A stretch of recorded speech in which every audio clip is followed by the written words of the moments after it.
Grizzlies fans know it's the team that gives you the edge. Big River Steel does too. And much like the Grizzlies have recruited legendary talent, we want you to be part of our team. Are you ready to be part of something legendary? Then visit www.bigriversteel.com.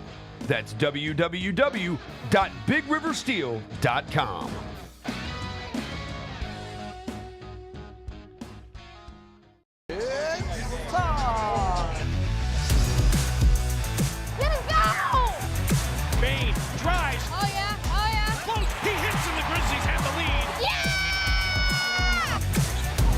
With a knockaway. Good defense. Durant attacking, spinning, hanging, and hitting. Let's go! Let's go!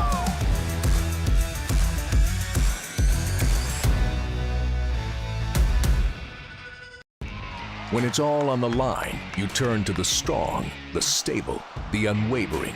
To those with a history of raising their performance to meet the moment. It's true in basketball. It's true in banking. Grizzlies checking from Pinnacle. Play hard. Bank easy.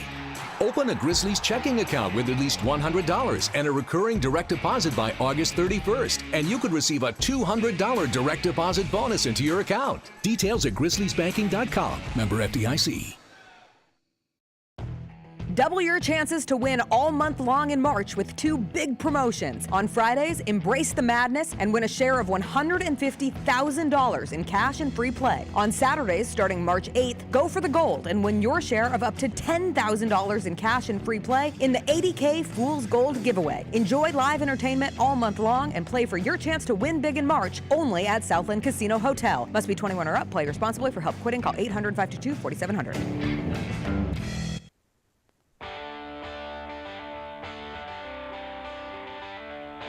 Live from the Built Ford Tough studio at FedEx Forum, it's the Gary Parrish Show, presented by Ortho South, on YouTube at Grind City Media and the official Grind City Media app. Now, here's your host, Gary Parrish.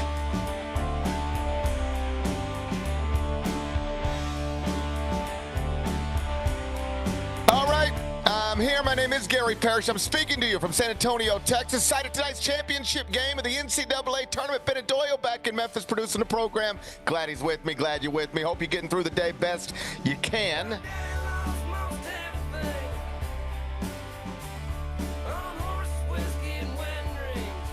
And I hope you are ready for what should be a fabulous national title game. We got two #1 seeds. We were guaranteed to have that, considering nothing but one seeds. We're here in San Antonio. It's going to be Houston and Florida. A former AAC member, our old neighbor, Bennett, could be one more win. About 40 minutes of basketball away from a national championship. It would be the first in school history. We'll talk about it momentarily. First, though, quickly, let me set today's schedule for you. Michael Eaves, host Sports Center for ESPN. He's going to join me in about 20 minutes. I will talk NCAA tournament with him, both the men's and women's. Men finishing up tonight. Women concluded yesterday. Gino Auriemma at UConn, 12th national title. Is he the greatest college basketball coach of all time, men or women? I think so. I'll ask Michael Eaves what he thinks. We'll do that.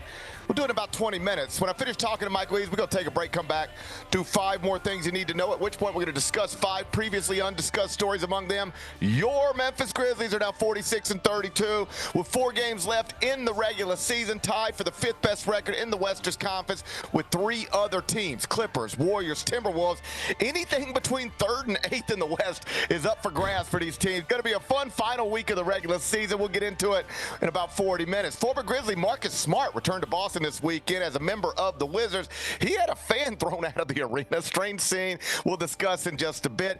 Penny Hardaway secured a commitment this weekend from Temple transfer Quante Berry. We'll talk Tigers a little later on in the show. The Pittsburgh Pirates had to apologize this weekend for replacing a sign that honored franchise legend Roberto Clemente.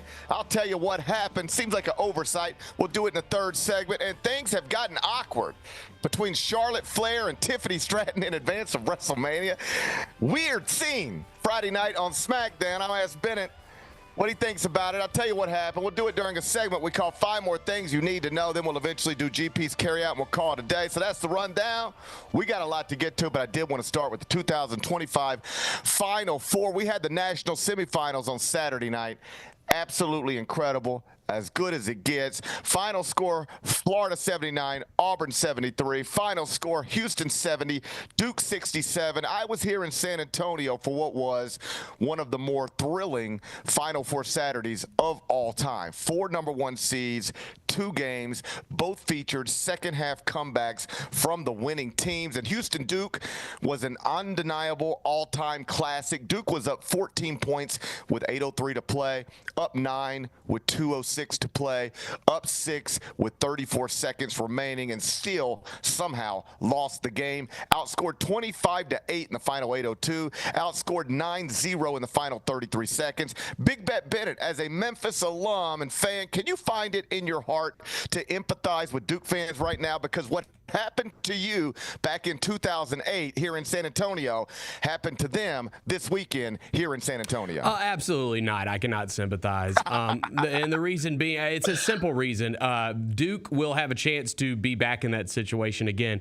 The University of Memphis may never have a chance to be back in that. That's just like right. the nature of where both these teams stand in the sport, right? Memphis, that was an amazing opportunity, an amazing moment for Memphis basketball, but one that only comes, we've seen it 3 times, right? Right, like it's in the history of the program. So, Duke will be back. They'll be fine. I gather you guys had to watch it with constant weather interruptions. Okay. I was more fortunate. Just the first game. All right, so I have a picture. This is how I watched the game on the Auburn-Florida game. It's, by the way, that is not my TV. Just so I want to make this clear. That is a second. No. Hang on. That's a second. Don't laugh, Kyra. That's a secondary TV. That is a secondary TV in the mud room. Okay, that is not the traditional TV that I'm watching everything on. So I want to make that crystal clear first and foremost. Yeah, sure. But yeah, no, the entire game was without audio from the game because we had really bad weather in the Mid-South this weekend. And so Channel 3, the games on CBS, they carried the weather the entire time, which was very controversial. Very controversial. I have some thoughts on it, but overall, at least I got to see the game.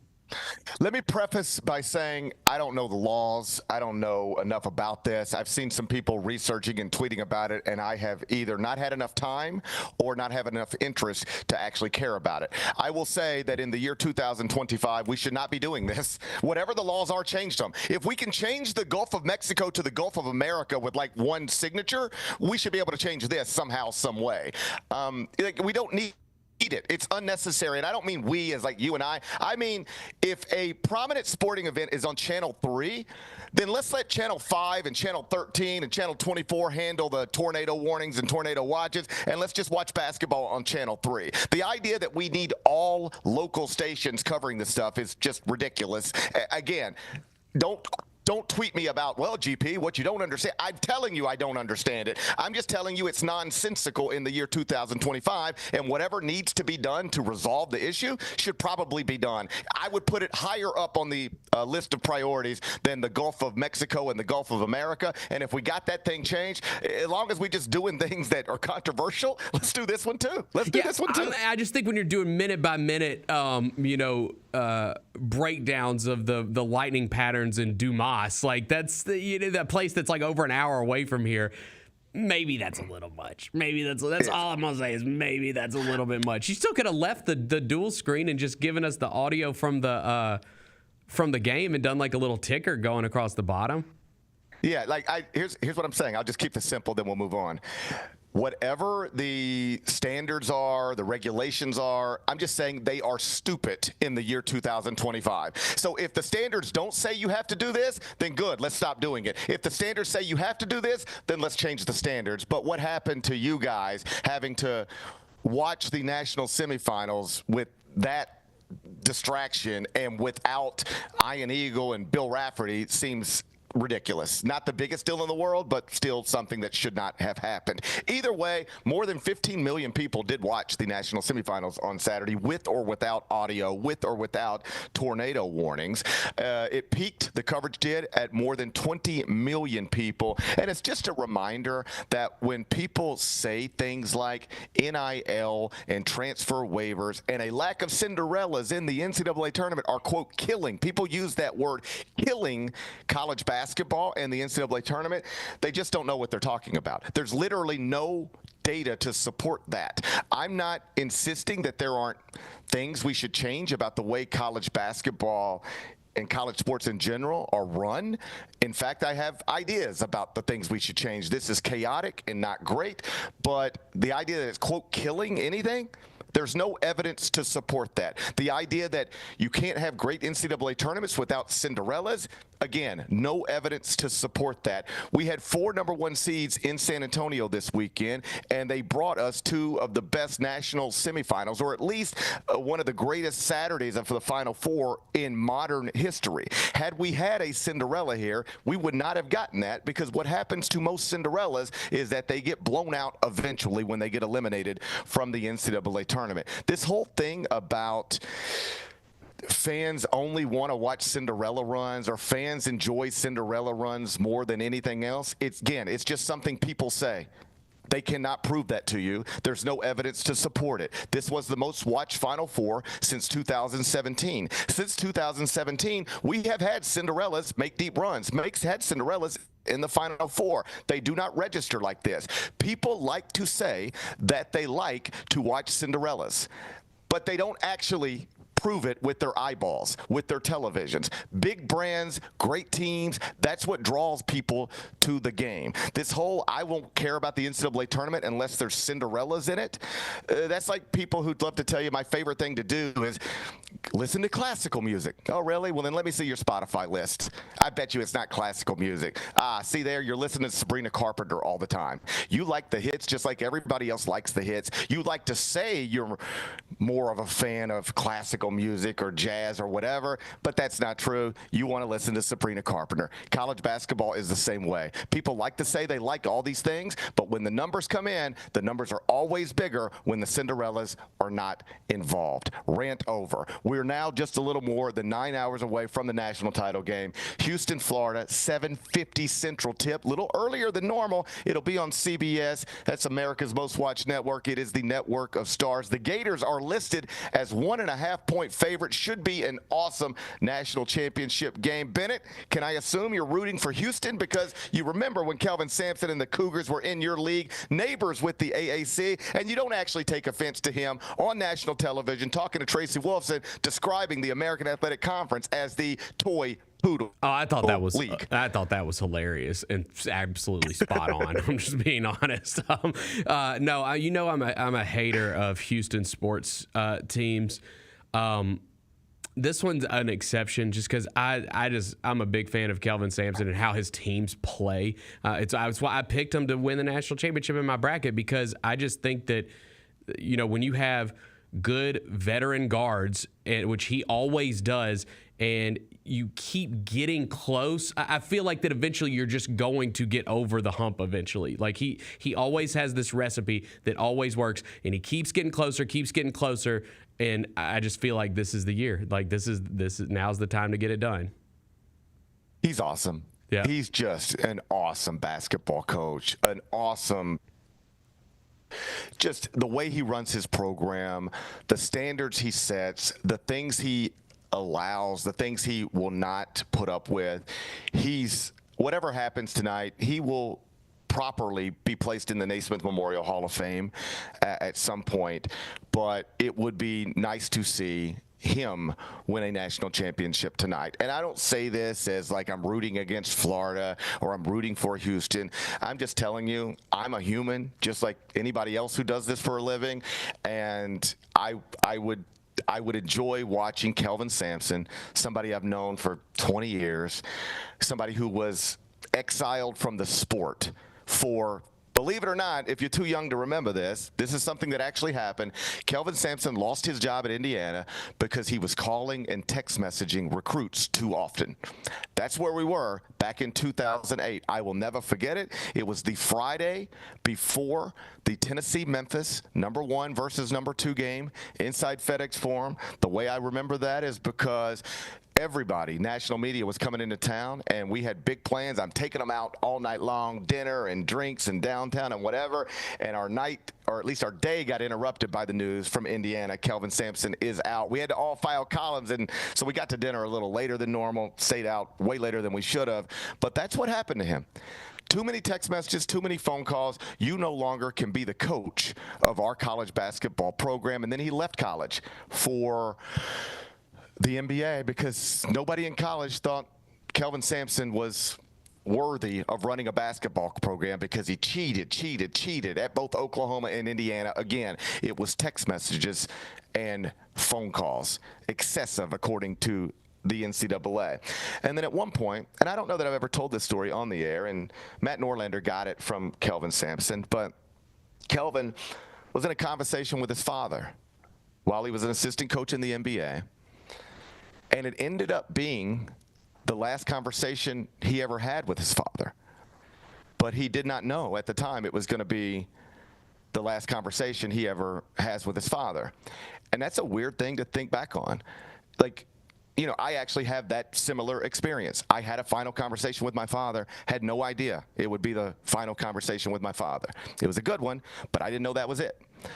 And in this final conversation with his father, Kelvin Sampson, Dad told him, son, don't ever forget, I'm happy you're learning in the NBA and staying at these 5-star hotels and working with some of the best players in the world, but you're a college basketball coach. You need to go back to college basketball somehow, some way. And that's where they left it. And he never talked to his dad again. And that stuck with him. And he decided, I want to get back in college basketball. But he can't get a good job. So you know what job he took? The Houston job. And do you know what that Houston job was when he took it? Dead. I've told this a million times. I was a Memphis beat writer. I was traveling with the team. Because Memphis and Houston were in the same league, I ended up at Hofheinz Pavilion, and it was dark and old and nasty and empty. Nobody was there. Nobody cared. That's the program Kelvin Sampson took over, and he has built it into one of the most consistent winners in all of college basketball. 2 Final Fours since he's gotten there, and now in the national title game, 40 minutes away possibly from the school's first ever national championship. No school in college basketball has been to more Final Fours without winning a national title than Houston. They've been to 7 Final Fours now, have never won a national championship, but Kelvin Sampson has a chance to end all of that tonight, and I don't think there would be any better scene we could have than 3 hours away from Houston's campus, at the end of the night, Kelvin Sampson climbing a ladder and cutting nets and waving it around to Houston fans who I promise you are going to be here by the tens of thousands, because you can go to work, take off a couple of hours early today, drive on over and be in the stadium. They're going to have a home court advantage. I don't think there's any better scene than the night ending with Kelvin Sampson holding a net. And if I were predicting it, that's what I would predict. I'll get Big Bet Bennett's prediction. We'll do that at the end of the show. When we come back, Michael Eaves from SportsCenter. It's Gary Parrish Show live from San Antonio. We're presented by Ortho South. Thanks for showing up, Memphis. Nothing compares to catching your Grizzlies IRL. And that all starts with buying tickets at Ticketmaster, the official ticket marketplace of the Memphis Grizzlies and the NBA. Ticketmaster gets you to the game so you can catch every highlight. Put that jersey collection to use for the next game and get Grizzlies tickets at Ticketmaster. Whether they're here at FedEx Forum or on the road, Ticketmaster's got your back when it comes to scoring tickets. And there's no better brag than saying you saw it live. Let's face it, there's a lot of trash talk in basketball, but the great teams let their performance do the talking. Like Ford F-150 with Pro Power on board, a class-exclusive industry-first feature that turns your truck into a mobile generator and leaves the competition speechless. Ford F-150, official truck of the Grizzlies. Greatness starts here at your Mid-South Ford dealer.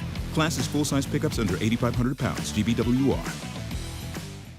Kroger shoppers and Grizz fans, one exclusive last-minute discounted ticket deals texted straight to you during the Grizzlies 2024-2025 season. Sign up with the new Kroger Buzzer Beater deal. Fans can sign up by texting Grizz to 636-479 or visit your local Kroger store in the Delta Division and scan the QR code. By signing up, you agree to receive recurring automated promotional and personalized marketing text messages from the Memphis Grizzlies. Consent is not a condition of any purchase. Message frequency varies. Message and data rates may apply.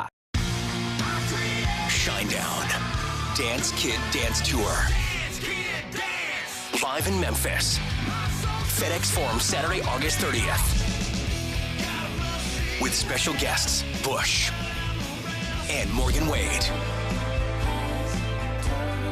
Get tickets now at livenation.com. Shinedown, live in concert. For more, visit shinedown.com. Thanks for showing up, Memphis. Nothing beats catching your Grizzlies IRL, and nobody knows that better than you. So next time you want to hit up a game, Ticketmaster's got your back with tickets to every upcoming matchup. Whether you're catching the Grizzlies at home or on the road, you'll find tickets at Ticketmaster, the official ticket marketplace of the Memphis Grizzlies and the NBA. Keep putting that jersey collection to use and get Grizzlies tickets today. There's no better brag than saying you saw it live. See you courtside again soon, Memphis.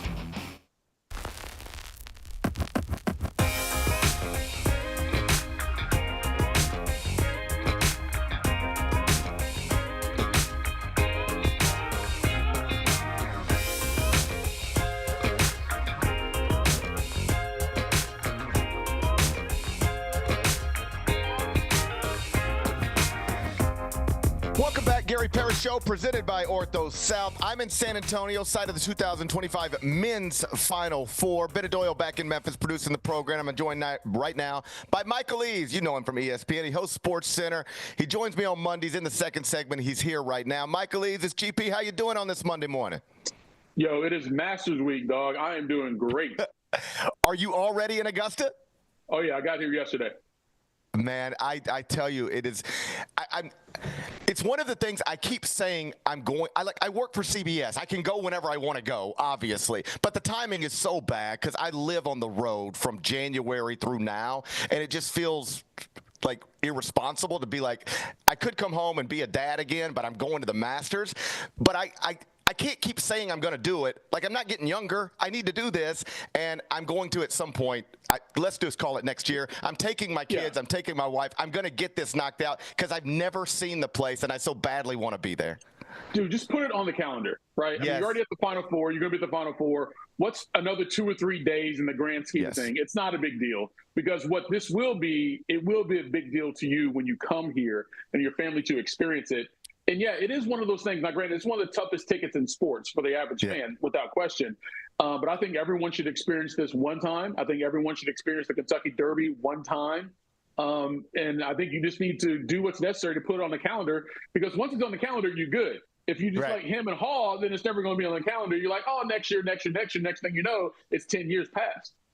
I've been saying next year for like 20 years. Like I've been like, oh, like so I'm going to stop it. I'm going to go. It's just, I've been to Augusta many times, but I've never actually been inside Augusta National. And like for people who've never been to Augusta, it is the wildest. Like, it's just such a strange thing. It's like if you put the most beautiful golf course in the world in the middle of Goodman Road in South Haven. You know what I'm saying? That's what it looks like. That's a good comparison. It really is a good comparison, yeah. It's like when you walk through the gates, you're literally transformed or transported in time or to a different place. It is just, it's kind of, the dichotomy is so weird. That is beautiful. Like you really have to come, and it's not to say Augusta is a bad place. Don't get me wrong. Like same thing with Sally, it's not a bad place, but it's just the difference walking off of Washington Road onto the grounds in Augusta National is just, it's almost like it's not real. Like walking to the chocolate factory in Willy Wonka or some stuff. You know what I mean? Like it doesn't, like it's make believe. Like I'm trying, like for people who are watching right now, listening right now, imagine if you were driving down Germantown Parkway in Cordova, and you could hang a left right here, and it's Augusta National. Yes. Like that's what it feels like. And so I'm glad you're there. I can't wait to watch you all week. I can't wait for the tournament as well. Let's talk about the NCAA tournament. First, the one here in San Antonio. As a Kentucky alum, I know Duke broke your heart once upon a time, maybe more than once, but famously with Christian Laettner. How did you experience what happened to them on Saturday night? Because, Michael, that was an all-timer, man. I did not believe they were losing that game till they were down a point with 3 seconds left. Same way, man. And here's the thing. So I was working that night, right? And Nicole Briscoe and I were in the studio, and the game was playing as we were in the studio, and we were trying to tape something ahead of time to get ready when our show went live. And so we start this taping, and Duke has that double-digit lead. And so in my mind, I was like, all right, it's whatever, blah, blah, blah, blah, blah. And then I'm hearing the reaction of our researcher behind us, and he's going nuts. I'm like, what is happening? He's like, dude, Duke's about to lose. Duke's about to lose. And so we catch it after the foul on Cooper Flagg on the free throw, and then Houston made those free throws. That's where I caught it. Up until then, I didn't see anything past when they were down, I think 11 was the last time I saw the score. And so I didn't experience the whole thing sort of unraveling. But in that moment, you could see the stunned look on Duke's face, like, oh, my God, what is happening right now? And look, you have to give credit to Houston, because anytime there's a comeback, the team leading has to give you opportunities, right? But you have to take those opportunities.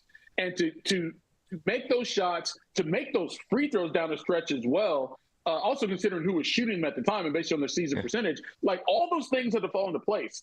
So people can say Duke choked.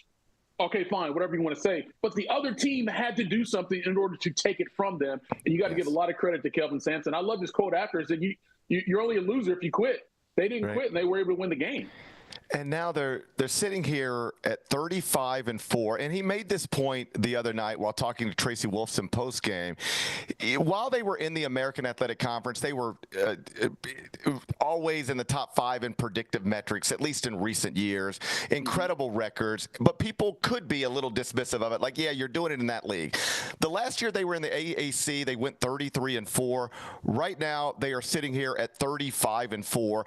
I am not trying to compare the leagues because they're not comparable. One is a mid-major league, and the other one is one of the best leagues in college basketball. But Houston has treated the Big 12 basically the same way it treated the AAC, at least in terms of record. What do you make of, and you've been around, obviously, sports for a long time. You know this sport. What Kelvin Sampson took over at Houston was a dead basketball program, and he has built it into a monster. What do you make of what he's been able to do? And as he's sitting here just 40 minutes away, possibly, from that school's first national title. He's probably the most underappreciated coach of his generation, because everywhere he's been, the basketball has gotten better. Like, he is a damn good basketball coach. Now, obviously, he's had some issues with the NCAA, but so have had a lot of coaches, right? So many of them have had issues. But in terms of the actual basketball itself and changing the culture, he's improved it everywhere he's been. So he is that good. So he has this way of doing what he does. And if you get quality players, and I just don't mean on the court, but also off the court, that can buy into that culture, then you have a recipe for being successful, whether you're in the AAC or the Big 12 or any other conference. And Kelvin Sampson has shown the ability to do that no matter where he is. Look, I don't root for teams outside of Kentucky. I do root for stories. Me too. And I think Kelvin Sampson winning tonight will be the best story than the Florida winning. Granted, Florida's got a tremendous program. They got a great young head coach and all those things. But Kelvin Sampson, over his career, for him to be able to win this and become just the 5th black coach to ever win the men's championship, that's the story to come out of this thing tonight in terms of what would be the best overall narrative. I'm glad you put it that way, because I remember when I first broke into this business, it was kind of like, you don't talk about stuff like this. Like, you don't root for anything. You don't have opinions on who you'd rather win or lose. I can remember being a University of Memphis graduate and being proud of that. Like, I'm the first college graduate of my family, and I was proud. And I got the license plate, and it said Memphis alum and all that stuff. And then I became the Memphis beat writer, and I felt like I had to take that off of my car because you can't show any of that. As we've gone through the decades, whether Bill Simmons is responsible for it or Scott Van Pelt being very public supporters of stuff, it's now okay for us to say, hey, I care about Memphis, you care about Kentucky, and we do root for certain stories, people we know. I don't hate Florida. I don't love the University of Houston, but I really like Kelvin Sampson, and I've known him for a long time, and that's what I want to see tonight. It doesn't mean that I'm wishing bad things for Florida, but if I can make a thing happen, I want to see Kelvin Sampson with his wife and his daughter and his son and that whole family. I want to watch them experience this. I want to see him on a ladder cutting a net and having that moment. That is what I want to see tonight. Yeah, you can want good stories and not be rooting for those stories to develop. You're not going to be on press row clapping every time they make a shot or doing the cheers along with the band. That's different. But even from a writing standpoint, it's the better stories are the easier ones to write. I mean, let's be real, right? So that's the journalism media aspect of it. Like, I never rooted for the teams that I covered to win, but I know it's an easier locker room to go into if they've won the game, right? So like, I want the team to be successful because it's easier for me to do my job and there's more interest. And that's what it's supposed to be. It's a bit about fun. Like I covered some Angel teams and some Clipper teams that were terrible. That sucked trying to do those shows every day. That sucked trying to go interview those players after yet another loss, right? That's just the human element of what we do. But again, there is that line that you cross, right? Like I'm not going to be openly rooting for a team if I'm sitting on press row. That's just disrespectful. Right. It's not professional.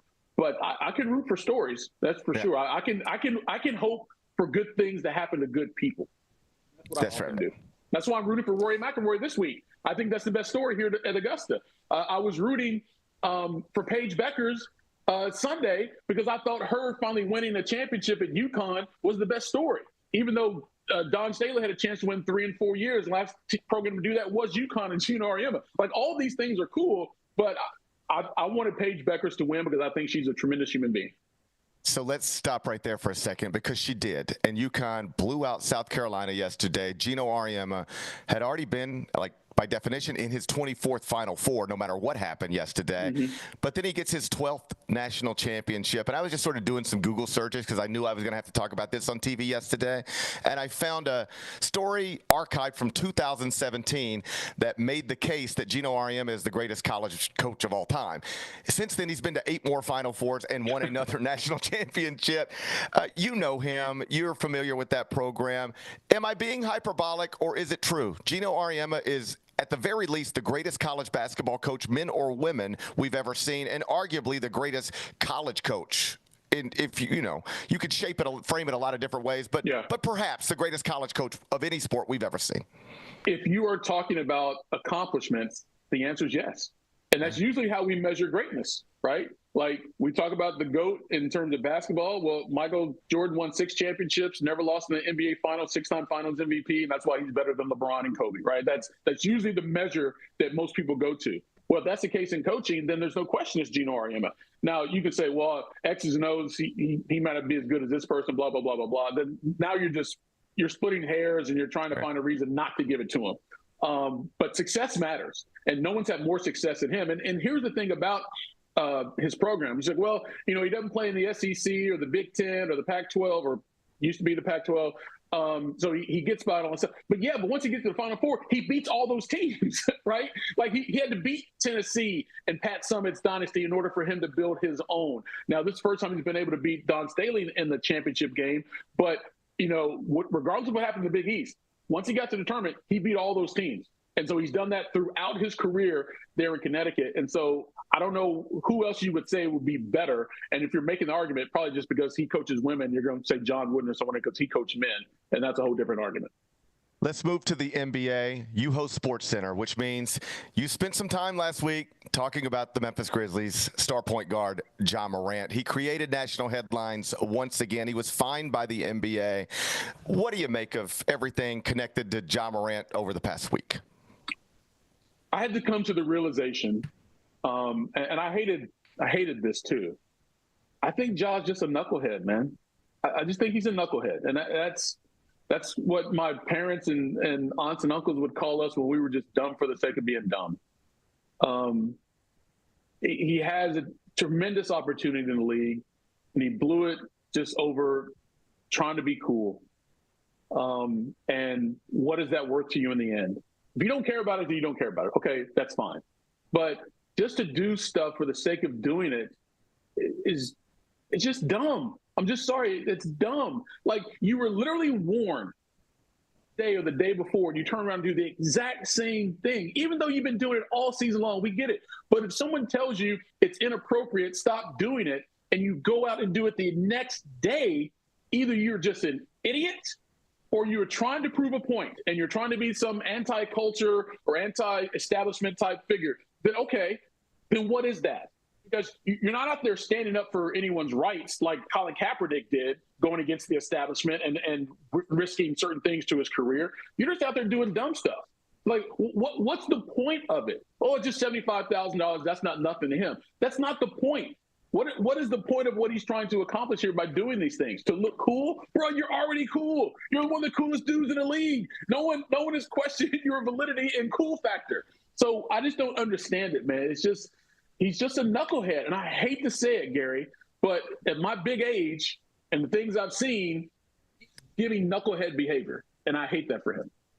Does this ever go away, you think? Like, we have been talking about either big things or small things, and I understand people have different opinions about what matters and what doesn't and what's really problematic and what's not. But these types of things have been going on. We've been having conversations about Ja Morant. Does it ever go away? Do you think it could just go away? For some people, it does. I mean, there has been natural evolution that we've seen, growth and maturity from athletes and just people you grew up with. But we've also seen the opposite. There were kids that I grew up with. There were knuckleheads then, and they're knuckleheads now. Now, they didn't have the opportunity financially, career-wise, that Ja has had to get to a point where it's like, oh, maybe this behavior is not worth my future and what I'm trying to accomplish in life. So I'm going to get away from that and just, kind of evolve. But some people are just knuckleheads. Antonio Brown, knucklehead. Right? So where's the evolution with him? We haven't seen it. A whole bunch of dudes have been through the rigors of a professional career that gave them the riches, and they just threw it away over dumb behavior. So yes, it's possible, Gary, but considering everything that's happened to Ja and he's still doing it, then you would tend to think maybe he'll never get it. And I hate that. Also hate the fact that there's no one in his crew, in his family, in his life, anywhere that has that overall judgment to say, bruh, what are you doing? Or at least someone that he trusts, if they do say it, he'll listen to him. Because we all need that person in our lives. We need multiple people like that in our lives, and it just feels like he doesn't have it anywhere around him. Last thing before I get you out of here, let's circle back to the Masters. You're in Augusta right now. You mentioned Roy McIlroy. Sometimes athletes, coaches, they'll say, I don't need to do this to prove anything. I don't have anything left to prove. I think even LeBron James says that right now. But Roy McIlroy. And I think he does feel like he needs a Masters. I think he does feel like he needs this for his career. In conversations you've had with him over the years, do you get the sense that this matters more than anything? Like he needs to hold that trophy, put on that jacket someday?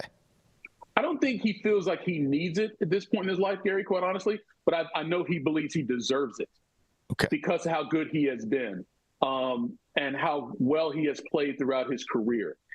Roy McIlroy should have the career Grand Slam. There's no question about it. And forget about the one that he blew when he was young and blew the lead on the back nine on Sunday. But forget about that one. Just how well he's played throughout his career. He should have won here. And he hasn't won a major since 2014, right? But he's won all the other big events. He's won the FedEx Cup. He's won the Players' Championship. He's done all the things, but he hasn't won here. He deserves to win here based on how well he has played and how good of a player he is. But I know he does not believe he needs it. And I think he had to get to that point, Gary, to take the pressure off of him to play better here. And there is a difference between needing something and deserving something and how you approach it once you get to that understanding. But, look, he's won twice coming in here. He's won twice this year on his way to Augusta. No one's playing better in the world than Roy McIlroy. He's my pick this week. It's the 11th opportunity he's had to complete the career Grand Slam. And if he doesn't get it now, I don't know when he would get it because he's not playing any better than this. That is Michael Eaves from ESPN. Make sure you're watching him all week. Live from Augusta National. Follow him on Twitter at Michael Eaves. You're the best, brother. I appreciate your time. Have a good time in Augusta. Can't wait to watch you all week. All right, see you here next year. I'll be there. I promise you. You're going to guilt trip me into it. I'll be there next year. I promise you. I'll see you, brother. Thanks for being here. That's Michael Eaves from ESPN. He's on X at Michael Eaves, at Michael Eaves. When we come back, the Grizzlies are now 46-32. 4 games left in the regular season, tied for the 5th best record in the Western Conference with 3 other teams, specifically the Clippers, the Warriors, and the Timberwolves. We'll dive into that next. Gary Parrish Show, presented by Ortho South. Debo traded from San Francisco to the Commanders for a 5th-round pick. There's no other sport where you would get a player of his ilk for a 5th-round pick. Over under total yards for Debo. If they set it at 1,000, you think he hits that over? Total yards? Total yards from scrimmage. Total yards. Yes. Okay. Yes. The Odds Couple, live at 2 p.m. on YouTube at Grind City Media and the official Grind City Media app.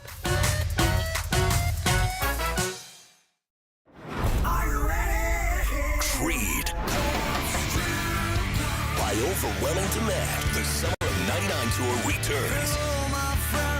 July 27th, FedEx Forum. With special guests 3 Doors Down. And Mammoth WVH. Tickets on sale now at livenation.com. Creed returns, the Summer of '99 tour. Kroger shoppers and Grizz fans, want exclusive last-minute discounted ticket deals texted straight to you during the Grizzlies 2024-2025 season? Sign up with the new Kroger Buzzer Beater deal. Fans can sign up by texting Grizz to 636-479 or visit your local Kroger store in the Delta Division and scan the QR code. By signing up, you agree to receive recurring automated promotional and personalized marketing text messages from the Memphis Grizzlies. Consent is not a condition of any purchase. Message frequency varies. Message and data rates may apply.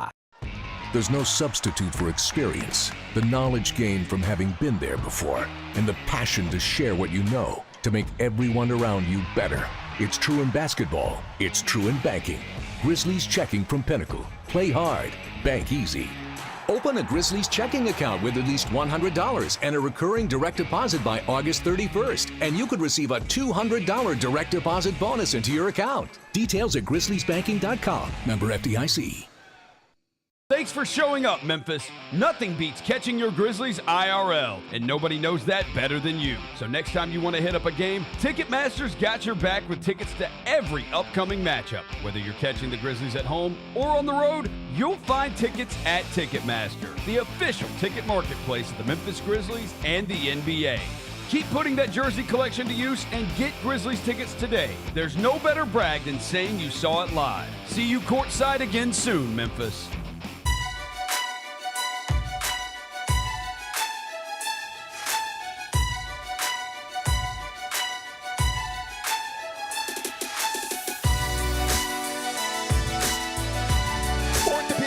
Can be unpredictable, unforeseen, and unscheduled, and Ortho South understands this better than anyone. Since your injuries don't make appointments, you don't need to either, and that's because Ortho South welcomes walk-ins during the weekdays, in the evenings, and even on Saturday. So next time an unforeseen injury makes an unscheduled appearance in your life, visit orthosouth.org to find your nearest urgent care location. Just walk in, and Ortho South will take care of everything, especially you. Learn more at orthosouth.org. That's orthosouth at orthosouth.org. Now I got 5 more things you need to know. Number 1. Your Memphis Grizzlies are now 46-32 with 4 games left in the regular season after a weekend victory that snapped that ugly streak of losses to teams with winning records. So they're now tied for the 5th best record in the Western Conference with 3 other teams, specifically the Clippers, Warriors, Timberwolves. Bennett, it's going to be a fun final week of the regular season, isn't it? It's pretty massive. I never thought that like a Tuesday night game against the Grizzlies and Hornets would be one of the biggest games of the year by far. But here we are, dude, and it is kind of exciting. Like I've never seen the standings look like this, where it's 4 teams with the same record fighting for playoff spots. Pretty good.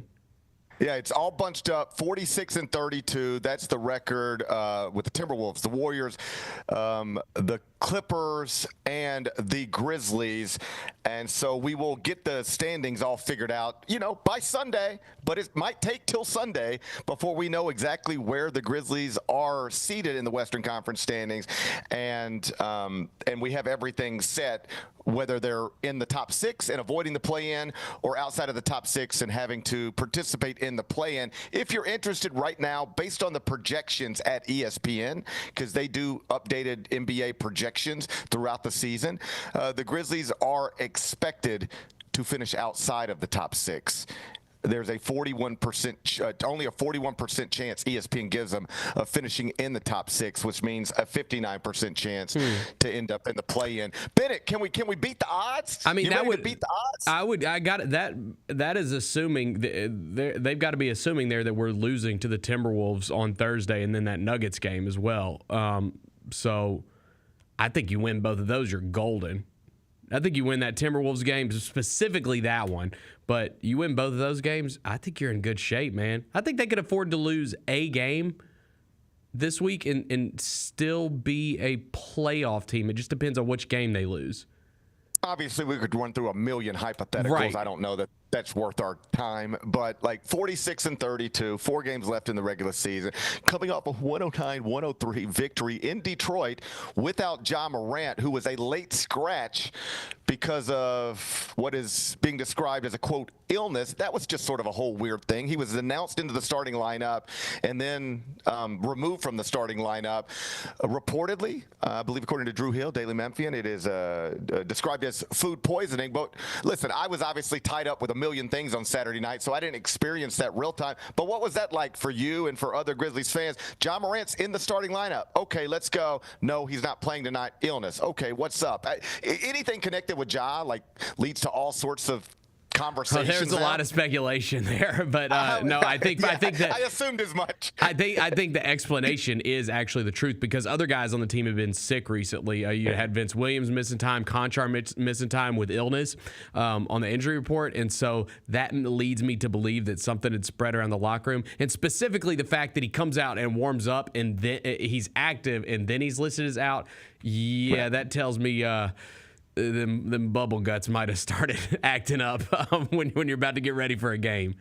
Yeah, it's one thing if you don't participate in shoot around. It's like, right. Okay, why weren't you at shoot around? But when you're at shoot around and then not at the game, that suggests something went wrong in between those things. So, yeah, Ja Morant scratched, but Grizzlies still win 109-103. Desmond Bane went big, 15-23 from the field, 38 points on the road. Jaren added 27 and 11. So nice performance from the Grizzlies in what wasn't a, quote, must-win game, but obviously was one you really needed to get. There's no such thing as an unimportant game anymore until the Grizzlies are locked into a number. And right now they're not. So 4 games left. I say go 4-0. That seems like that would be the best thing to do. Yeah, I would love that as well. I think, too, just to win 2 in a row after you'd been on such an awful stretch. And, man, I got to say, everything's been happening so fast, and we obviously have the coaching change, but dude, I don't think it's any – Zach Edey has been playing great since the coaching change. I mean, it's just true. You look at the other night, he broke Bryant Reeves' 29-year-old single-game franchise record for rebounds by a rookie with 21 rebounds in the game. I mean, that's literally what – they drafted him to be a double-double, right? Like, that's what you expect from Zach Edey when you take him 9th overall. The fact that he's rebounding the ball so well recently, I think, is a really positive sign. I don't know what it means for the rest of this season, playoffs, whatever, but – seeing him grab double-digit rebounds consistently now, that's positive going forward. Next up for the Grizzlies, tomorrow night in Charlotte, like Bennett told you, that'll be at the Spectrum Center. Grizzlies, Hornets. The Hornets are 19-59, so just go knock that out. It'll be an earlier than normal tip tomorrow because they're in the Eastern time zone. 7 o'clock East Coast tip, 6 o'clock in Memphis. You'll be able to watch it on the FanDuel Sports Network. Number 2. Our old buddy Marcus Smart had an incident last night when he returned to TD Garden in Boston. I didn't see this. What happened? So it's unclear exactly what happened, but according to Marcus Smart, a fan in Boston, quote, crossed the line, and Marcus Smart called security and had the fan escorted out of the arena. After the game, Marcus Smart said, "You guys know I love Boston and how much this place means to me, but you guys also know I ain't for crossing lines, and if you cross a line, then I will address it. A fan crossed the line, and we had to address it. I don't know what happened. I'm sure it's not a big deal. It's just the whole thing. Like, I don't know that I feel bad for Marcus Smart, but just drafted by the Celtics, you're on some level never the star, but maybe the heart and soul of it. So close to titles, can't ever get through. Then they move you and break through and win a championship, and now they might be on their way to going back-to-back, and you're just playing for the Wizards? Ugh, it's just gross. Everything about it. Like, he must be the most miserable, super wealthy person in basketball. Like, how did I go from being a part of that to being a part of this? And now I'm getting... Let's just assume a fan said something. Like, let's just assume, like, what could a fan actually say to Marcus Smart that would make him want to get that fan removed? Did it go as far as you shouldn't have left? Well, I didn't want to leave. What do you? I would imagine it would be closer to, hey, Marcus, thanks for getting out of here so we can finally start winning championships. You know, that stuff hurts. Like, it must not feel. It must not feel great to watch something get undeniably better the second you leave it, right? Yeah. Like, that can't be a great feeling, but that is what happened in Boston. So he had an incident with a Boston fan last night. I don't know that it changes his feelings about that place and that franchise and whatever, but the idea that you can go from being the heart and soul of the Boston Celtics to being a member of the Wizards and having Celtics fans removed from TD Garden because you feel like they crossed a line talking to you or somebody else, just not the best. Not the best. I hope Marcus Smart finds himself playing relevant basketball again somewhere next season. As always, we'll see. Number 3. Quante Berry is now a Memphis Tiger. Temple transfers coming to the University of Memphis. Penny Hardaway secured the commitment this weekend. He averaged 10.3 points, 4.3 rebounds, 2.1 assists this season. Not a top 10 transfer in the portal, not a top 20 transfer in the portal, but he is a quality player from Cleveland, Tennessee, who participated in the AAC last season. So now he'll just move south a little bit from Philly to Memphis. He'll go from being an Owl to being a Tiger. I think, broadly speaking, anytime you can go from being an Owl to being a Tiger, you probably got to take advantage of that opportunity. Quante Berry, he's now going to be a Tiger. What do you think? Yeah, and also worth noting that he had 2 nice games against Memphis this season, one of them in a win, and that is something I am always paying attention to when it comes to the transfer portal. What guys played really well against Memphis, and did they get a win over Memphis? Because that tells me Penny's paying attention. That tells me Penny's probably paying attention to those guys, because we've seen a lot of them come over here. Don't ever think that Penny Hardaway is not completely focused on the opposition, because often the opposition becomes his team. Whether it's PJ Haggerty or Quante Berry, he likes he likes to recruit from inside the AAC, and it must drive other AAC coaches crazy. Like, when you're playing Memphis, like, if this guy has a good game against Memphis, Penny Hardaway is going to come with the NIL Get your money up. Get your money up. I actually bumped into Penny this weekend here in San Antonio. Talked to him very briefly. I was walking back in at a hotel. He's standing there in the lobby talking to Grant Hill. So walked over, said hello, congratulated him on a wonderful season. Like, it was just good to see him and good to talk to him again very briefly. I will tell you, not every college coach is here, but a lot of them are. Yeah, and that's typical, right? Yeah, they all come to the Final Four. Yeah. Well, they get tickets, and so it's just like, their schools pay for it. It's almost like a free getaway for the wives or the girlfriends or the kids or whoever you want. So most of the coaches are here, or at least a lot of them are. And you walk around, and you can't walk 10 minutes in San Antonio without bumping into somebody on a weekend like this. And every conversation, no matter where it starts, it quickly goes back to NIL.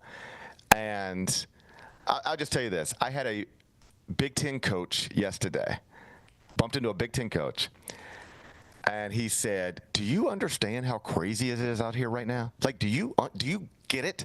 I said, yeah, I think so. He said, then you're better than me, because I didn't see this coming to this place. He said, GP, I just offered $500,000 to a player. I don't even know if I want him. I don't even know if I think he's that good. But like, we got to get a roster. And I offered him $500,000, and they looked at me like I was an idiot. Like, they looked at me like I insulted them. And this the player kid did. Sucks. Yes. That He's is like, crazy. We have gotten to a point where my $500,000 doesn't matter anymore. Like that.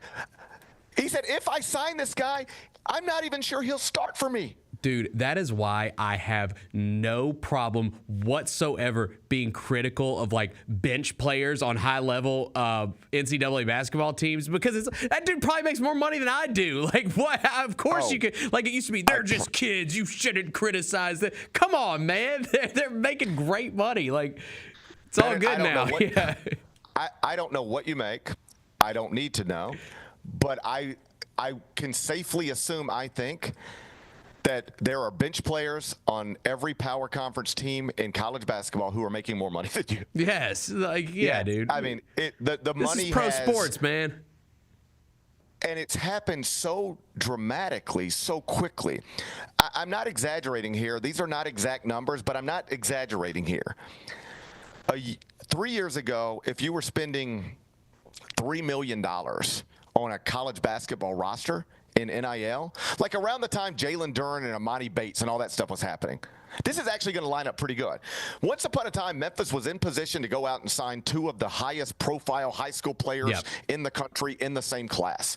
All right. Before Ace Bailey and Dylan Harper went to Rutgers, Amani Bates and Jalen Duren came to Memphis. And it's not quite the same thing, but it ain't too far off. Not quite the same thing, but it ain't too far off. Two top 5, 10 players in the country. Memphis could get that done. I don't know exactly what Memphis paid to get that done. But in that time, if you were spending $2.5, $3 million on your entire roster, you were in a pretty good spot. You were like near the tip top of the sport. Now, just to be about average with the SEC and the Big 10 and the Big 12, you need to be around 6 or 7. And some schools are going north of 10. Duke is easily north of 10.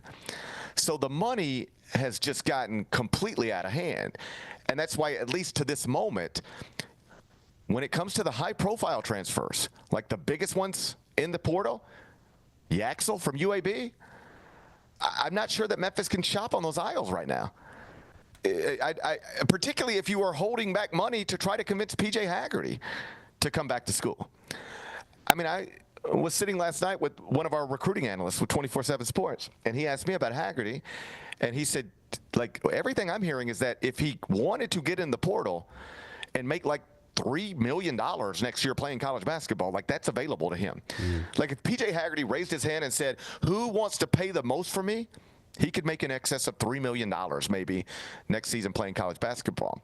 So if you're wondering why Memphis isn't necessarily being listed among the Alabamas and the Kansases and the Kentuckys and the Louisvilles for some of the biggest, the Michigans. Dusty May's cleaning up at Michigan with NIL money. Part of it is because the price is higher on everything. It's symbolic of America. Right. The prices. Everything costs more now. Everything costs more now. Like the good news is that Memphis will always, as long as it's in the Toy Poodle League, Memphis will always be able to outspend everybody in the Toy Poodle League.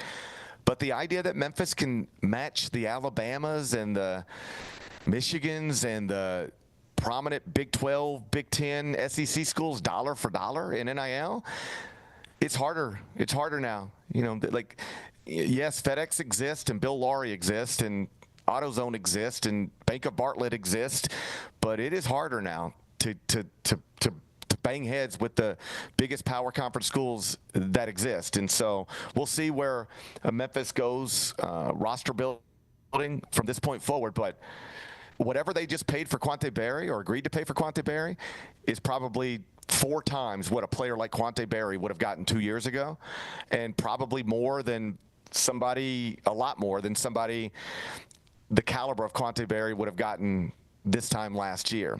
And these contracts now, they're getting more sophisticated, more detailed. You ready for this? I heard one last night. I won't say the school, I won't say the player. but I was told a player signed an NIL deal with a school, and it's a 2-year deal for, I believe the number was $3.6 million. But there is a clause in there. If you leave school any point before you fulfill this 2-year contract, you are in violation of your contract and you owe us every penny back. So, and like, these are all basically contracts between independent people. So you can make them whatever they want to make it. And as long as both sides agree to it and the signature's there, that's contract. So the player didn't have to agree to this, but the player did agree to this, I'm told. So they gave him all the money up front, all of it. Like, click the button. Here's, what number did I tell you? Whatever that number is. Let's call it $3.6 million. Click. That's in the young man's account right now. He just went from a college student to $3.6 million in his checking account. Like, I don't know if that's technically true, but you get the point. The money's all paid up front. Here's your money. Enjoy it. Do whatever you want. But if you are not playing college basketball for us this season and next season, we will take you to court and you will owe us every penny back. And so this is where we're headed. Until there is more structure in college athletics and everything is collectively bargained and the whole sport is professionalized in a traditional way, it's just going to be little workarounds like this and everybody just doing whatever they want to do to get players on campus. There's obviously a big court ruling that could come down later this week or not until the summer. When that comes down, the rules will change to various degrees that we can talk about when it actually happens. But for now, it is a free-for-all. For now, every college basketball program in America can basically do whatever it wants to do to secure players and keep them on campus and write the contracts more or less however you want. And it is a wildly unusual time in college athletics. You got coaches. There are men who have been working in this sport for decades, and they don't know up from down right now. They don't know left from right. They don't know even, like, they don't even know, like, you ready for this? Kansas is one of the biggest basketball programs in the history of the sport. Kansas will have a team when the season starts. I'm certain of it, all right? But they don't right now. Like, I've got to do the top 25 and 1 tomorrow, and Kansas probably won't be in it because they got 3 players. That's what's so weird about it. It's just so different. Like, we used to discuss, like, okay, you know, the Memphis season's over, but let's go ahead and look to the future, you know, what they're bringing back and who's going to, you know, make a leap from year 1 to year 2. No, you can't talk about it anymore until the roster's done, right? It's just who's coming in. Yeah. The only way that changes is if people start writing contracts the way this school I just told you about. You don't know. You can sign them to any kind of contract you want to sign them to. You got proper signatures, so it's it's a weird time. It's not, quote, killing the sport. People are still watching it. People are still understanding it, but it's a weird time in college athletics. Let's see if we can get this to work, GP. You're having a little connection issue there. Number 4. Am I live now, or am I think still you're good. No, scrambling? it was weird. You were like sped up. It was like you would go silent for a second, and then I'd get all your words in like a split second. It was confusing. It threw me off a bit. I will tell you, this is the nicest bad hotel I might have ever stayed in. It's not a Marriott property. This is like the first time I've stayed in a non-Marriott property in years. You know, they book all our rooms through CBS, and this is the type of event where, like, when I'm just going to a game or I'm just in New York working, like, I pick the hotel. I stay where I want to stay. Yeah. But when you come to an event like this, we all get booked together. Sure. And so they put you, typically it's going to be the nicest hotel in whatever city we're in because, you know, you have the people who run CBS here. Like, I'm the least important person in this hotel probably. But hot water, not so great. Water pressure, not so great. The walls are razor thin. The people on both sides of me right now hear every word I'm saying. At least they get to enjoy some programming, man. You're entertaining your neighbors. Chris Walker from CBS Sports Network is in the room next to me, right here to my left. And the other morning, he was like, GP, good God, I've been listening to you all morning. I'm like, what do you mean? He said, I said, you listen to the GP show? He said, not intentionally. Not intentionally. Sorry, Chris. But I hear every word, and now every night I can hear him talking on the phone to different coaches and stuff. I hear every word he's saying. He's just talking on the phone. I can hear every word he says. Like, the walls are so thick. Like, if you were here with your significant other, just be careful. Yeah. Just be careful, because everybody can hear everything that's happening in every room in this hotel. And obviously the Wi-Fi doesn't seem to be as great either. So one more night here that I'm checking out. I'll check out tomorrow. We're on story number 4, right? Yes. Okay. The Pittsburgh Pirates had to apologize, or at least felt compelled to apologize, to Roberto Clemente's family after an unfortunate stadium renovation caught their attention. Did you hear about this story at all? Mm-mm. So the walls in right field in Pittsburgh are 21 feet tall. Okay. Specifically to honor Roberto Clemente, who was ward number 21 for the Pittsburgh Pirates. He was a, 15-time All-Star, like an all-time great, who died in a plane crash in San Juan, Puerto Rico. Many, many years ago. And he's obviously a massive figure in that community, a massive figure in, for baseball. And they had always honored him on that right field wall. Well, the number 21 that used to be there to honor Roberto Clemente was replaced by an ad. So they just decided to put like an ad over it. And obviously this bothered the family, because they you walk into the stadium and you're like, that's Grandpa's number, and that was there to honor your uncle or your whoever he was to you. And then next time you walk in, it's just like, why is there a Dr. Pepper ad over Dad's number? So the explanation is that somebody just messed up. Like, the president of the Pirates, a guy named Travis Williams, released a statement yesterday, and this is the way it read. We did not intend to disrespect the legacy of Roberto Clemente by adding the advertisement to the pad in right field. When we added it, it was an oversight not to keep the number 21 logo. This is ultimately on me, not anyone else in the organization. It was an honest mistake, and we will be adding the number 21 back to the pad. So Roberto Clemente's numbers coming back to right field in Pittsburgh, but it hadn't been there throughout the early part of this season, and Roberto Clemente's family, they certainly noticed. Number 5. It got awkward on SmackDown on Friday night between Tiffany Stratton and Charlotte Flair. Have you seen this yet? I've seen it. What do you make of that? Was that a work? Is that all part of the show, or were they really getting personal in a way that possibly crossed the line? Honestly, I don't know. And I think that's the best part of wrestling, is the best storylines are the ones when you can't really tell. Like, the lines are so blurred that it's like, did they play in this, or are they going off the cuff here? Like what's really going on? Because it's certainly, it clearly was personal, whether it was intentional or not, like whether it was scripted or not, it was clearly personal shots at each other, right?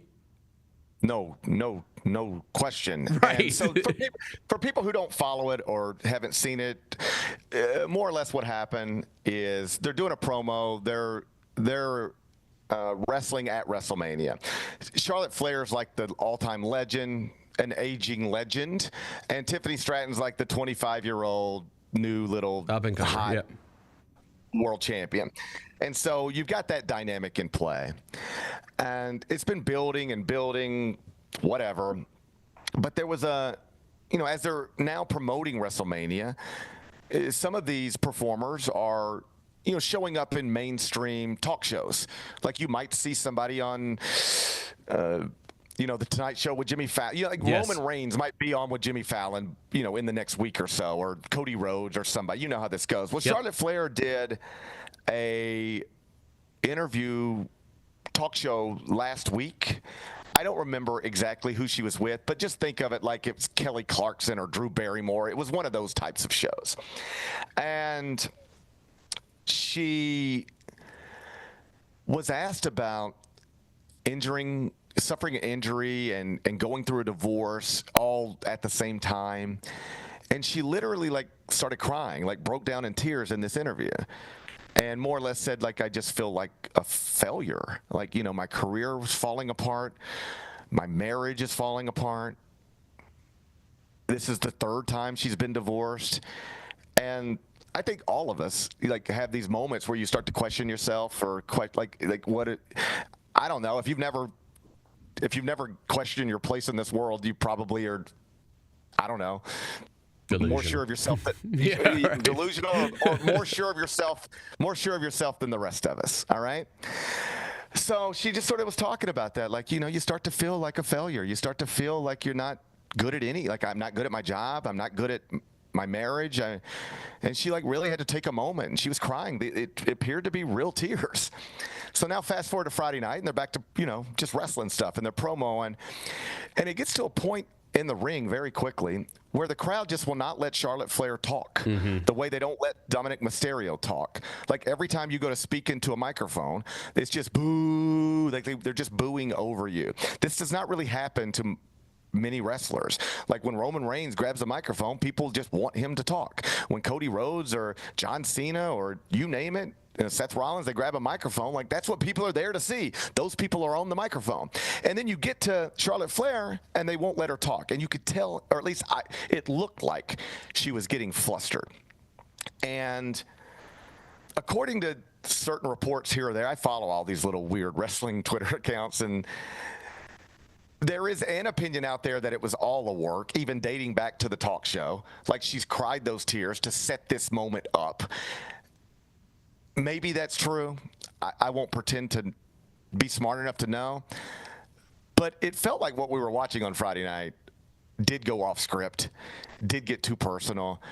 And whoever, quote, started it, I don't know. But it got to a point where Tiffany Stratton more or less said something like, when this is all over, you're going to end up in wrestling the same way you end up in your personal life, alone. Oh, what's your record, by the way, outside the ring now? 0-3? 0-3 in marriages? And that seemed like this woman was just crying on national television 3 days ago talking about this, and now you're stabbing her with it. And then it felt like Charlotte Flair was so flustered she didn't know what to say. So you just sort of say the first thing that pops into your head to try to punch back. And she was like, hey, Tiffany, look what Kaiser's in my DMs. That's her boyfriend. Mm-hmm. And it was like, oh, what is this? And then Tiffany Stratton sort of rolls out of the ring, spikes the mic, rolls out of the ring. And there's some thought that that was her way of de-escalating this. If we just stay in this ring and keep yelling weird stuff at each other, this is not going to be good for anybody. So let's get out of here and end this. And then Charlotte Flair's just standing in the ring. The whole thing was weird. Even as I was watching it without knowing what was about to happen, I was like, this doesn't feel normal at all. Something's not right here.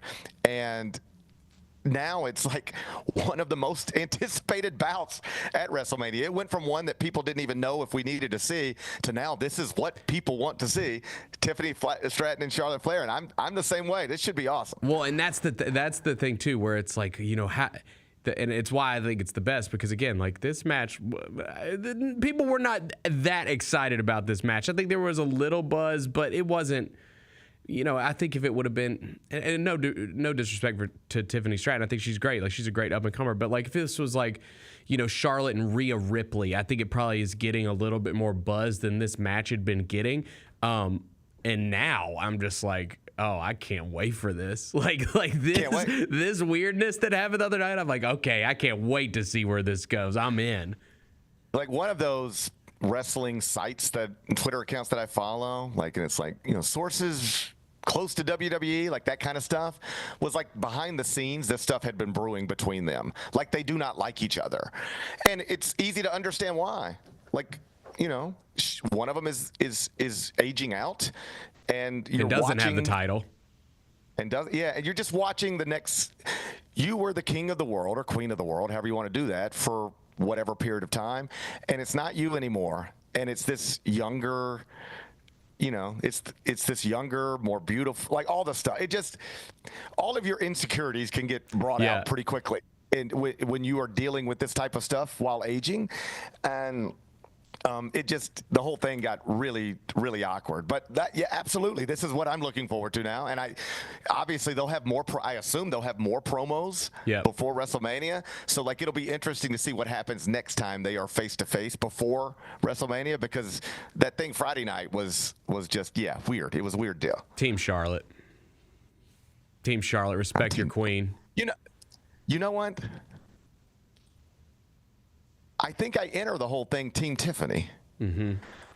But as an aging person myself, and watching her like struggle professionally and struggle personally, that's way easier for me to relate to than Tiffany Stratton. So I think I'm Team Charlotte too. I'm Team Respect Charlotte. Your queen. I've been rolling with Charlotte Flair for a long time, bro. I'm not jumping off this bandwagon now, okay? Okay, fine. Respect your queen. Respect your queen. The official stance of the Gary Parrish Show is going to be Team Charlotte Flair in WrestleMania.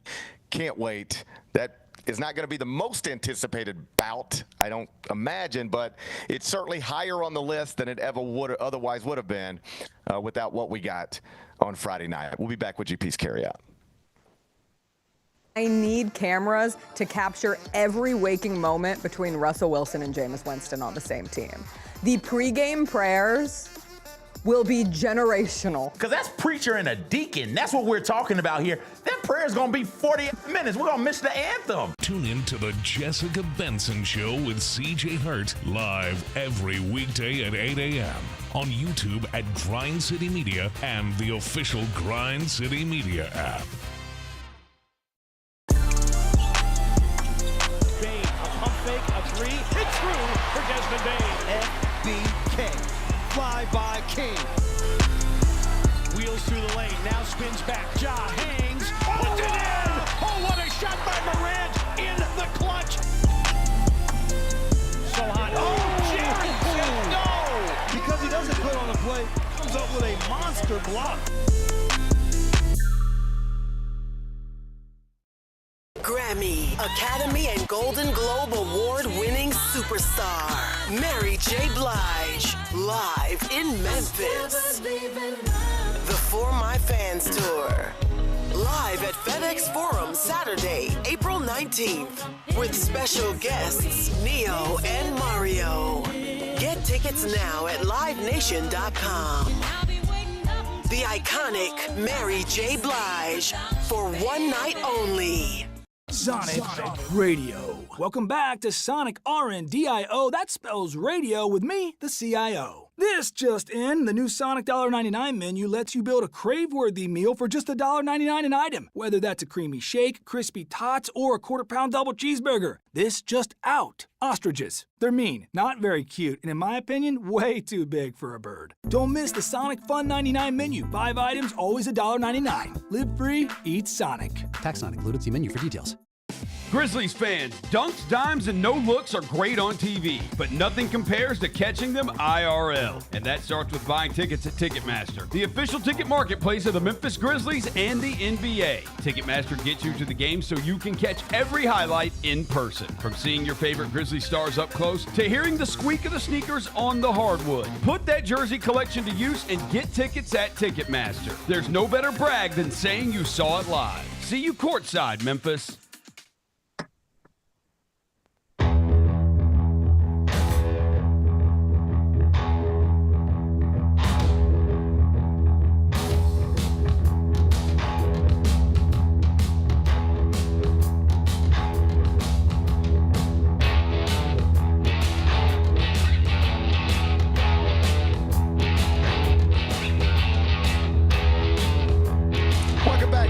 Show presented by Ortho South. I'm in San Antonio, site of the 2025 Final Four National Championship game tonight. Houston and Florida. Bennett back in Memphis producing the program. Let's wrap this up with GP's Carryout. It's time for GP's Carryout. One final segment filled with stuff to take with you. It's not everything you need to know, but it's most of it. What did we learn today? A whole bunch of stuff, but we mostly in the opening segment focused on the national championship game in college basketball because it is all set for tonight. Houston and Florida for the trophy. 2 number 1 seeds, teams that are ranked 2nd and 3rd at KenPom. It should be an all-timer. Do you realize these two teams over the past 2 months are a combined 35-1 coming out of the 2 best conferences in the country? 35-1 combined record. Houston has won 18 straight games, 13 of which have come against teams that played in the 2025 NCAA tournament.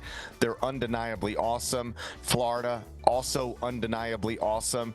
It doesn't matter who wins this game tonight. One of these teams is going to go down as one of the highest ranked college basketball teams, highest ranked national champions in the predictive metrics in the past 3 decades. I've said it enough, and other people have said it enough, where I think probably if you follow this stuff, you've heard it. But let me repeat it one last time. The KenPom database goes back to 1996, 1997. So we're basically talking about 3 decades. 3 decades of college basketball teams. Wherever, 3 decades of college basketball teams. And if you were to take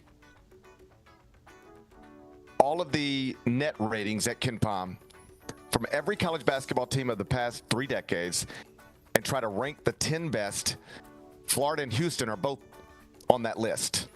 So was Duke, and so was Auburn.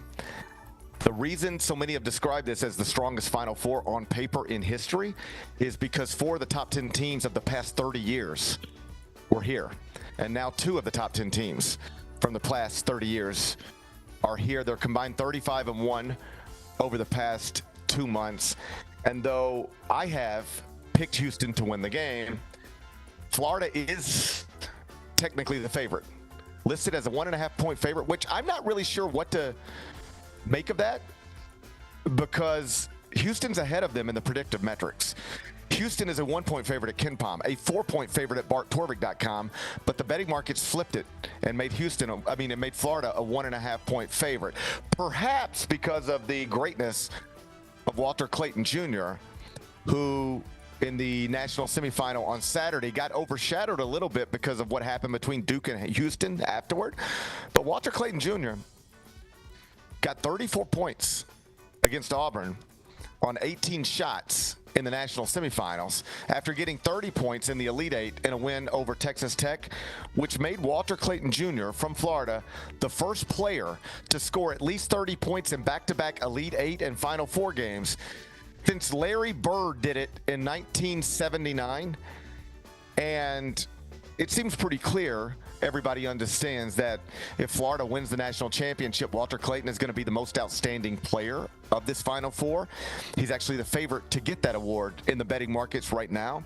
But what I think maybe fewer people understand is that Walter Clayton Jr., if he closes this out with a win and another big performance, he will go down in history as one of the greatest March Madness performers in the history of college basketball. Like right now, that list is dominated by Danny Manning, Christian Laettner, Magic Johnson, Glenn Rice, Bill Walton, Lou Alcindor. But if you bring it up to this century, the great Final Four runs everybody remembers, Carmelo Anthony, Kemba Walker, Shabazz Napier, Anthony Davis. Just know that Walter Clayton Jr. right now is outperforming all of them. All of them. He's averaging 24.6 points in this NCAA tournament. That is a lot for a college basketball player. He's shooting 50% from the field, 48.7% from 3. He has been fabulous. I know that, broadly speaking, Duke and Cooper Flagg in the national title game would have been bigger for the sport, but we have 2 awesome teams, 2 awesome programs, and a chance for history to be made. Cannot wait to watch this one tonight. What's today's biggest game?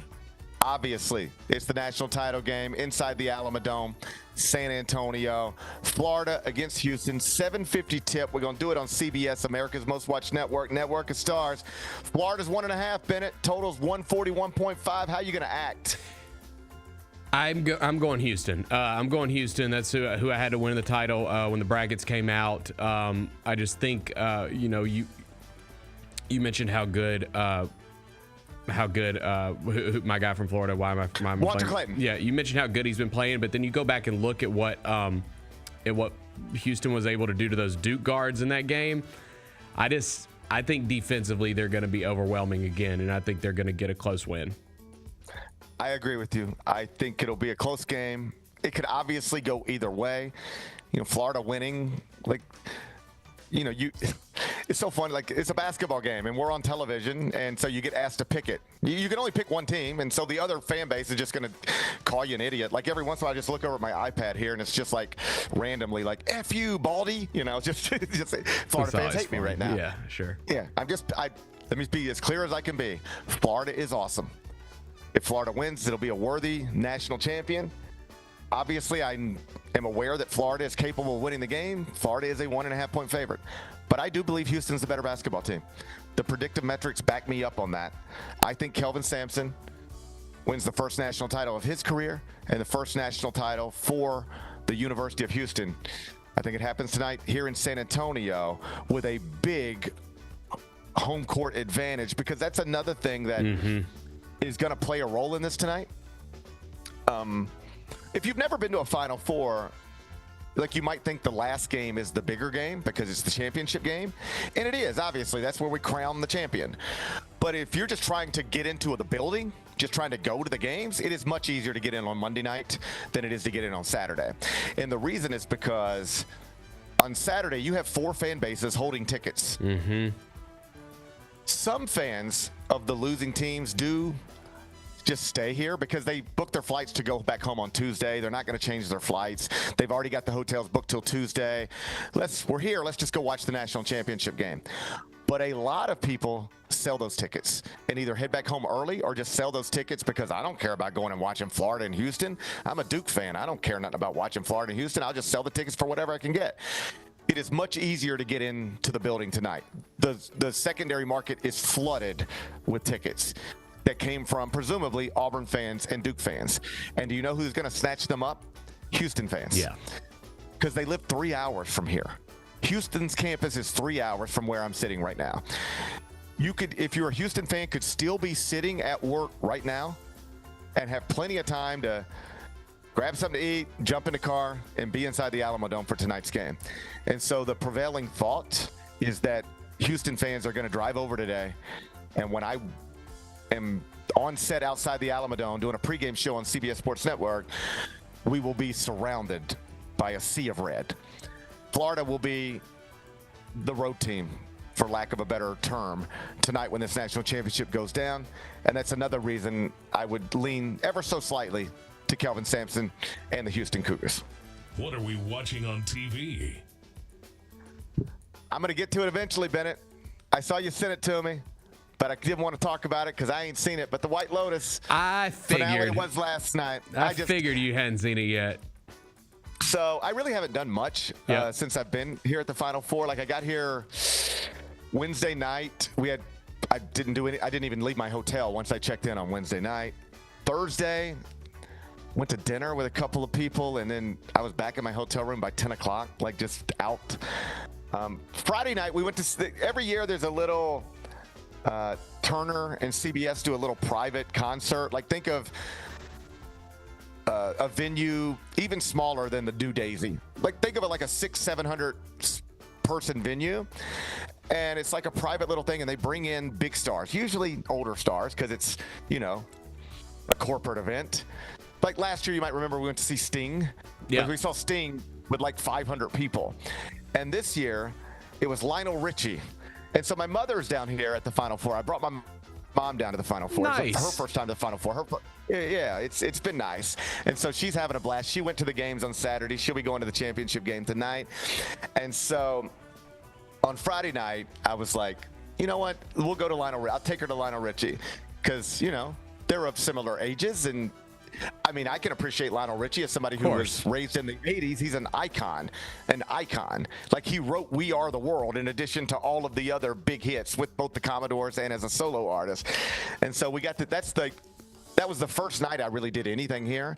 It took Mom to Lionel Richie. And, like, you know, she's standing there 30 feet in front of Lionel Richie. You know, with 500 people watching Lionel Richie. He closed with We Are the World. He played We Are the World. It was just a cool little thing. So did that night. Then Saturday we had games. I was working until 2 o'clock in the morning. And then last night we had Dennis Dodd's retirement party. The great Dennis Dodd, longtime college football columnist for CBS Sports, is retiring after this Final Four. And so he's here, and last night we had his retirement dinner, and that turned into retirement drinks, and that turned into, oh my God, what time is it again? It's time to go home. So I missed the White Lotus. I don't want you to tell me a single thing about it other than what I'm about to ask you. Will I enjoy it? Will I be fulfilled? Will I go, yeah, they did that right? Or will I have disappointment? I think you'll be fulfilled. Okay. I don't know if you're going to come away and say that it was as good as the endings to the previous 2 seasons, but I think you'll be fulfilled. I thought they wrapped it up well. Okay, I'm looking forward to it. I don't know that I'm even going to have time to get to it today. I feel like this is going to be something I watch tomorrow on my flight home. But there was a part of me, you know how days are. You're like, okay, well, I'll go to dinner with Don, give him a hug, tell him I love him, and then I'll pop back into the room, watch White Lotus, and get a good night's sleep. It just didn't go down that way. It didn't go down that. You know what? It almost never does. It almost never does. It didn't go down that way. I'll get to the White Lotus season finale eventually, but I ain't there yet. What's the best thing we've read? Speaking of the GOAT, Dennis Dodd, he has posted what will be one of his final columns for CBS Sports, live from San Antonio. It's up right now on the homepage, CBSSports.com. Headline is Houston's L.J. Cryer chases NCAA history. He'll always be more than a trivia note to his former coach. What Dodd means by that is his former coach is Scott Drew. L.J. Cryer played at Baylor. The NCAA history that L.J. Cryer could make tonight, and this is a byproduct of transfer waivers and NIL. But if Houston wins this game tonight, L.J. Cryer will become the first player ever to win multiple national championships at 2 different schools. He was a freshman, barely played, but he was a freshman on that Baylor team. Now he's one of the stars of this Houston team. He could finish his college career by having a national championship at Baylor as a freshman and a national championship at Houston as a senior. That's another cool storyline tonight. You can read it. Dennis Dodd wrote about it. It's at CBSSports.com. What's on tap for tomorrow? Well, tomorrow's Tuesday. I'll still be here in San Antonio when we're doing the game. John Rothstein's going home early. I've never seen somebody want to get back to New York so quickly. This dude is on a 5 a.m. direct straight to JFK. We won't even be done with television until 1 o'clock in the morning. He's not going to sleep. He's like, I just want to. He hates being out of New York City. Like, hates it. Like, he would turn down job offers, I think, if they required him to not live in New York City. I never seen somebody he is uncomfortable out of New York City. So he's getting back at 5 a.m. I'm not that ambitious. So I'm going to sleep a little bit, probably not much. And then we'll talk again tomorrow at 10. And then eventually I'll fly home and I'm going to burn my suitcase and lay down in my bed and try not to move until I got to get up on Wednesday and go back to work. I'm looking forward to being home. Bennett, tomorrow, you ready for this? Yep. Tomorrow will be the last day you and I do a show like this on Zoom, remotely, for the foreseeable future. It's in studio every day. I love it. It's in studio every day, consistently, starting Wednesday. We just got to get through one more day of Zoom GP shows. I'm comfortable that we're going to be able to do it. Good. Enjoy the rest of your day. I'm going to do my best to enjoy mine. Let's be back here tomorrow at 10. Till then, be careful, be kind, be good. Rep your hood.